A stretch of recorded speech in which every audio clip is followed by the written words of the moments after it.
Atenção você que trabalhou antes de julho de 1994. Na apresentação de hoje, trataremos da maior revisão de benefícios previdenciários da história do direito brasileiro.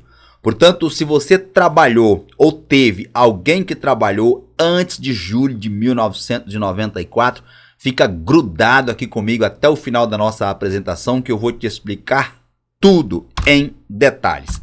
Antes, porém, eu gostaria de te convidar a se inscrever no canal, deixar o seu joinha, o seu like, para o YouTube entender que aqui nós tratamos de assuntos importantes para a sociedade. E compartilha essa informação em suas redes sociais, grupos de WhatsApp, a fim de que possamos informar e, por consequência, ajudarmos ao maior número de pessoas possíveis. Dito isto, vejamos. Nós temos em curso no Supremo Tribunal Federal essa que eu chamo de maior revisão de benefícios previdenciários da história do direito brasileiro. Nós já repercutimos matérias de grandes jornais aqui em que dá conta de pessoas que receberam somente de valores atrasados mais de R$300 mil, além de ver o valor mensal do seu benefício saltar de apenas um salário mínimo para o teto da Previdência Social, que atualmente está em mais de R$7.500. E para que vocês compreendam a importância dessa revisão, eu quero lhes situar o pé em que está, a situação em que se encontra essa revisão lá no Supremo Tribunal Federal. Vejam, no dia 1º de dezembro de 2022, o STF aprovou a revisão, que em apertado resumo significa dizer que o trabalhador pode pedir a revisão do seu benefício previdenciário para aumentar o valor do seu salário, a renda mensal, bem como obrigar o INSS a pagar toda essa bolada de valores atrasados. Contra essa decisão do Supremo Tribunal Federal, o INSS ainda no Supremo Tribunal Federal opôs um recurso chamado de embargos de declaração. E é isso que está se discutindo lá no Supremo Tribunal Federal. Entretanto, é importante registrarmos que os embargos de declaração, ele não tem o condão, ele não tem o poder e nem o objetivo de desfazer aquele julgamento anterior, lá de 1º de dezembro de 2022. Então significa dizer que a revisão da vida toda continua valendo, continua aprovada e não tem como ser, permitam que eu use esse termo, desaprovada. Nós não podemos fazer aqui o desfazimento da coisa julgada pela via escolhida, ou seja, por meio de embargos de declaração. Então o que se discute aqui são pontos específicos para aclarar a decisão. A esse respeito nós temos o seguinte, vejamos.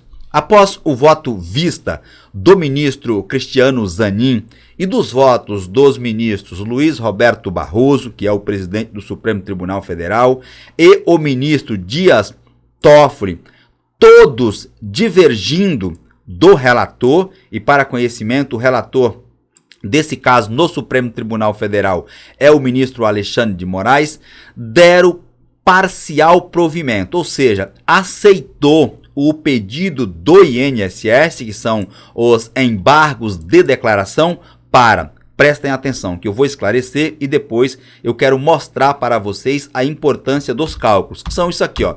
Deixa eu mostrar aí para vocês o que se trata, né? Do que se trata esses cálculos aqui.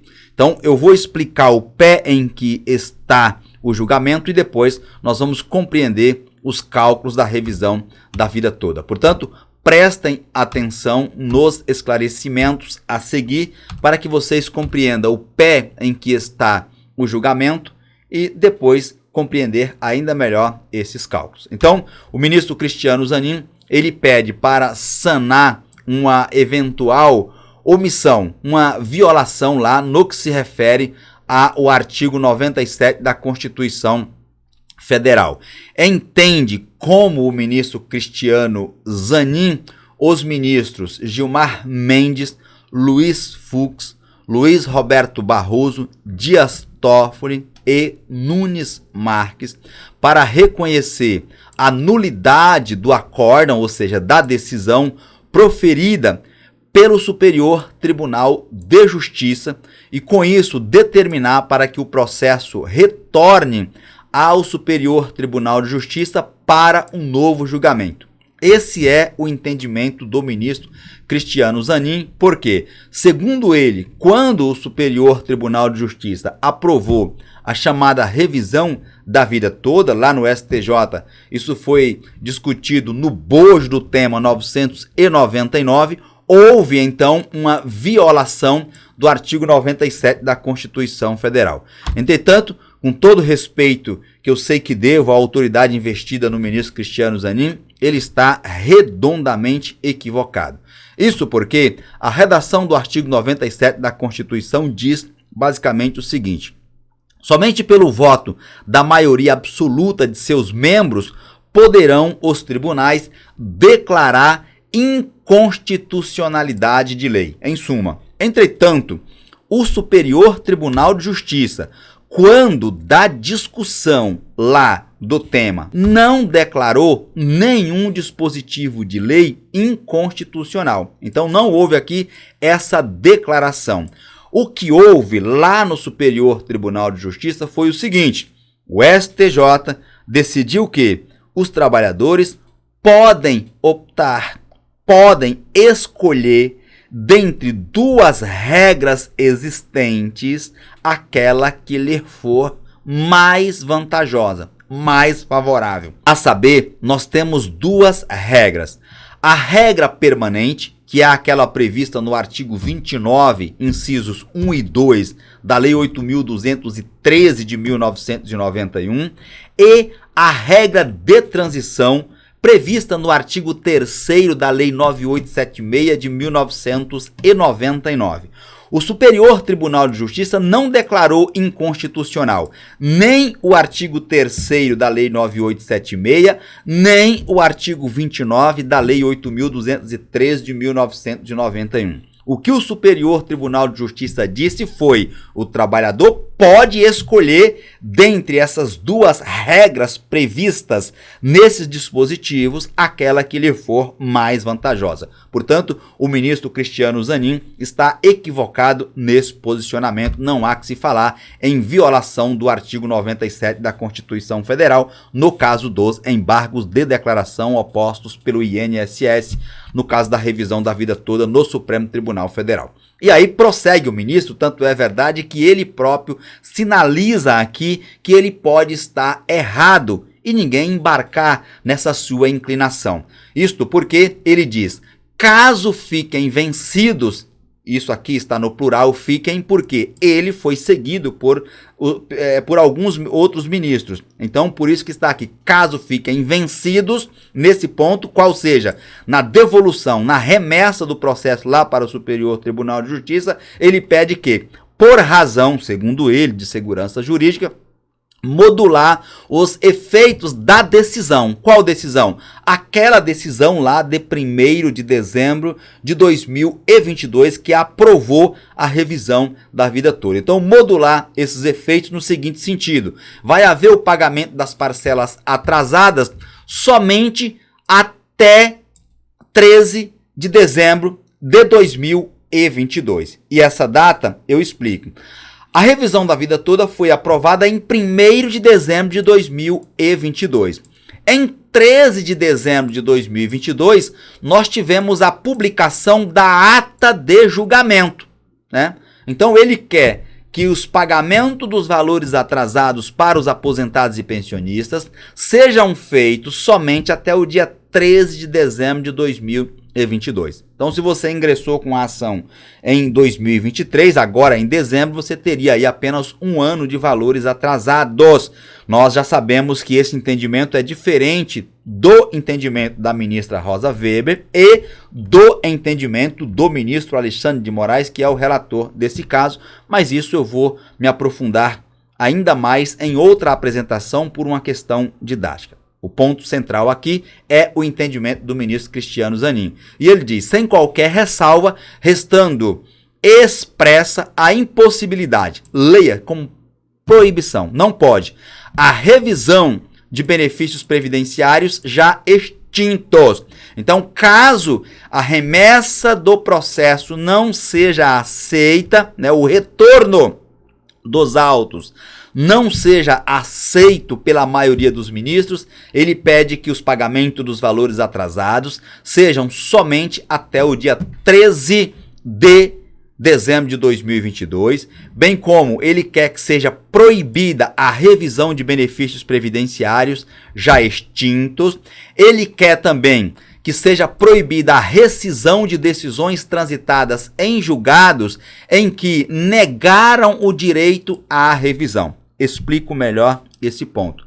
Suponha que você deu entrada em um pedido de revisão lá no passado. E esse pedido de revisão foi o quê? Negado pela Justiça. Entretanto, vem o Supremo Tribunal Federal agora e aprova a possibilidade da revisão da vida toda. Você diz, opa, agora eu vou lá desarquivar aquela ação que transitou em julgado e vou pedir a revisão do meu benefício, porque o Supremo Tribunal Federal agora sim aprovou, aceitou a revisão da vida toda. No entendimento do ministro Cristiano Zanin, isso é impossível. Então, impossibilidade da rescisão. Essa palavra aqui no mundo jurídico é o desfazimento da coisa julgada. Então, não pode haver a rescisão das decisões transitadas em julgado que negaram direito à revisão. Perfeito? Aqui é o número 2, letra B. Vamos agora para o número 3. Perdão, vamos retornar aqui. E aqui está. Impossibilidade também. Ele não quer que seja possível a revisão e pagamento. Revisão e pagamento de parcelas de benefícios quitadas, aquelas parcelas que já foram quitadas. Ah, mas foi quitada R$1.000, a pessoa tinha direito a R$2.000. Ainda assim, não pode, no entendimento do ministro Cristiano Zanin, e foi seguido por outros ministros. Bem como, vedando-se, proibindo-se, também não pode, proibindo-se o pagamento de parcelas pretéritas. Que palavra é essa, Walter? Pretéritas significa parcelas passadas, aquelas parcelas anteriores à data de 13 de dezembro de 2022 também não pode, vedando-se o pagamento de parcelas pretéritas, parcelas passadas, no entendimento dele não pode. E aqui agora eu quero te explicar a importância do cálculo para essa revisão. Aqui nós temos um cálculo real realizado pela Previcalc para o ajuizamento de uma ação de revisão de benefício previdenciário, chamada revisão da vida toda. Aqui nós temos a data de referência, então veja, 2017, e aí começa aqui, reajuste mensal pago, reajuste mensal devido, renda mensal reajustada, o valor da pessoa, tá vendo? A renda mensal paga, teto máximo, valor do salário mínimo à época, né? Vocês podem conferir, 2017, R$ 937, diferença mensal devida, isso aqui é a diferença mensal devida, e o índice de correção acumulado até a data base, e o valor corrigido. Perceberam aqui todas as colunas? Agora vamos para o final dos cálculos, a fim de que vocês possam compreender. Vejam, aqui nós temos o final. Olha aqui, todas as colunas que nós citamos anteriormente, perfeito? E aqui nós estamos. E a atual, tá vendo? Ó, outubro de 2023. Todos os valores vocês perceberam aí que houve alteração. E temos aqui o seguinte. Outubro de 2023, crédito a restituir. Sempre que vocês lerem a palavra restituir, leia como, entenda como devolução. Então aqui nós temos R$91.000, mais de R$91.000, parcelas vincendas, sempre as 12, né? Mais de R$16.000 e o total nós temos aqui mais de R$107.000. No resumo geral aqui é possível compreender a importância de tudo isso. Vejam, RMI, que é a renda mensal inicial concedida pelo INSS de apenas um salário mínimo, significa dizer que essa pessoa iria receber apenas um salário mínimo. Aqui nós temos a RMI, a renda mensal revista, renda mensal inicial revista, de um salário mínimo vai para mais de R$ 1.900, mais que o dobro do que o INSS concedeu. Aqui nós temos a RMI concedida pelo INSS atualizada, RMI, renda mensal inicial revista e atualizada, mais de R$ 2.600, e nós temos as diferenças com as vincendas que ultrapassa os R$ 107 mil. Perceberam a importância dos cálculos revisionais no caso da revisão da vida toda? Entra em contato agora com o pessoal da Previcalc e peça uma análise do seu caso ainda hoje. O link do WhatsApp deles está disponível na descrição do vídeo. É o primeiro link da descrição. Perde tempo não, entre em contato agora e solicite uma revisão do seu benefício previdenciário. Agora, me diga nos comentários, você compreendeu tudo que eu te expliquei até aqui? Repercuta o seu entendimento aí abaixo nos comentários. Para mim, é sempre motivo de satisfação interagir com vocês. E aproveito a oportunidade para reforçarmos o nosso convite que eu fiz na introdução do vídeo. Para que você inscreva-se no canal, deixa o seu like, o seu joinha, para o YouTube entender que aqui nós tratamos de assuntos importantes para a sociedade. E por fim, compartilhe o vídeo em suas redes sociais e grupos de WhatsApp, a fim de que possamos informar e, por consequência, ajudarmos ao maior número de pessoas possíveis. Um forte abraço e eu te vejo na minha próxima apresentação.